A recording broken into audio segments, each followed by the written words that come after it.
Hello friends, the ज्ञान academy YouTube channel पर आपका स्वागत है। इस वीडियो में हम लोग अक्षांश रेखा के विषय में जानेंगे कि अक्षांश रेखा क्या है और इसकी संख्या कितनी है तथा और भी जो इनके बारे में जानकारी है जो हमारे लिए महत्वपूर्ण होगा उसके विषय में पढ़ेंगे।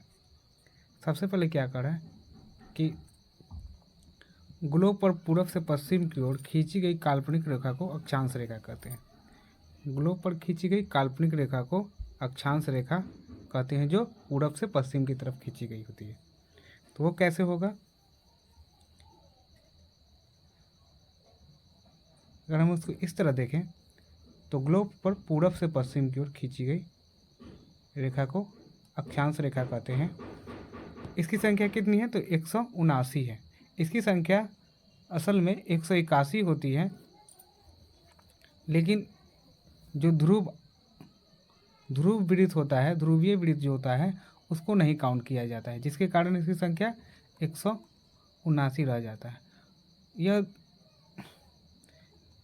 जो अक्षांश रेखा है, ये 0 डिग्री अक्षांश रेखा है, जो अर्थ को दो बराबर अर्धगोलार्ध में विभाजित करती है।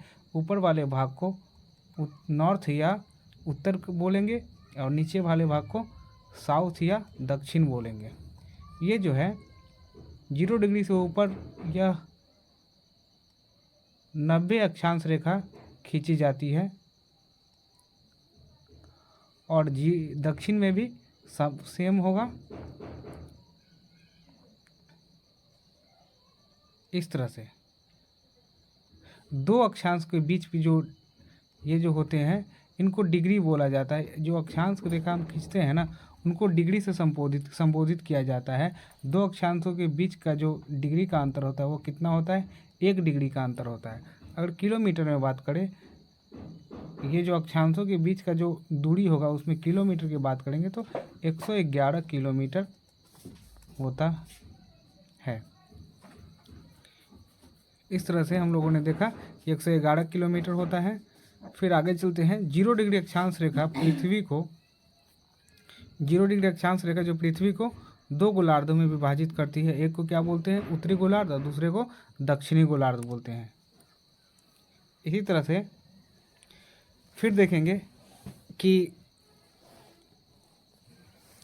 23.5 डिग्री अक्षांश रेखा, एक 23.5 डिग्री अक्षांश रेखा होगा जो नॉर्थ तथा साउथ दोनों में होगा। 23.5 डिग्री अक्षांश रेखा है, जिसे हम उत्तरी अक्षांश रेखा को कर्क रेखा के नाम से जानते हैं। 23.5 डिग्री उत्तरी अक्षांश रेखा को किस नाम से जानते हैं? तो कर्क रेखा के नाम से जानते हैं। वही दक्षिण में चले जाएंगे तो 23.5 डिग्री दक्षिणी अक्षांश रेखा को मकर रेखा के नाम से जानते हैं। किस रेखा के नाम से? मकर रेखा के नाम से जानते हैं।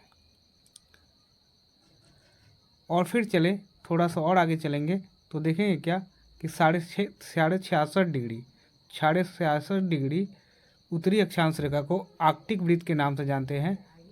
आर्कटिक वृत्त या आर्कटिक रेखा के नाम से जानेंगे।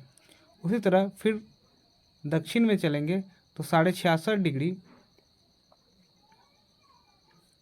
दक्षिणी अक्षांश रेखा को किस नाम से जानेंगे? तो अंटार्कटिक वृत्त के नाम से जानेंगे। अंटार्कटिक वृत्त के नाम से जानेंगे, जो यहाँ पे दिया हुआ है। अंटार्कटिक वृत्त के नाम से जानेंगे, जो यहाँ है। 66.5 डिग्री उत्तरी अक्षांश रेखा को आर्कटिक वृत्त के नाम से और 66.5 डिग्री दक्षिणी अक्षांश रेखा को अंटार्कटिक रेखा या अंटार्कटिक वृत्त के नाम से जानेंगे। उसी तरह से 0 डिग्री अक्षांश रेखा को किस नाम से जानते हैं? विषुवत रेखा के नाम से जानेंगे या भूमध्य रेखा के नाम से जानेंगे, जो क्या करता है? पृथ्वी को दो बराबर अर्धगोलार्ध में विभाजित करता है। और ये क्या है? जो 0 डिग्री अक्षांश रेखा है वो 3 महादेशों से होकर गुजरती है। और वो महादेश कौन से होंगे? तो एक होगा उत्तरी अमेरिका, एक होगा उत्तरी अमेरिका। जो 0 डिग्री अक्षांश रेखा जो है किन महादेशों से गुजरती है? तो उत्तरी अमेरिका,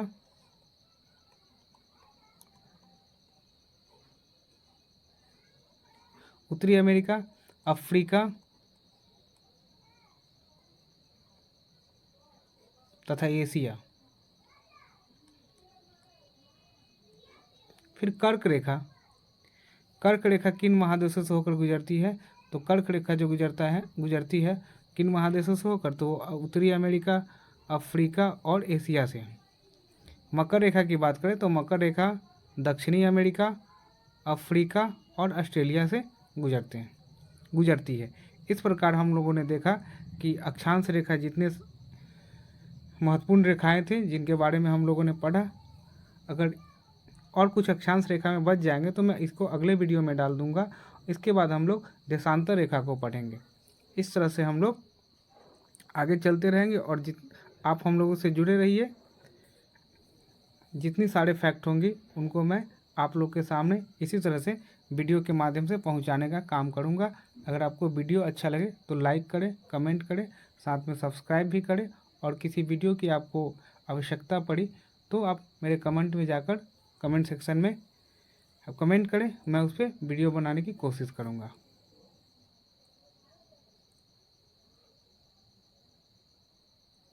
वो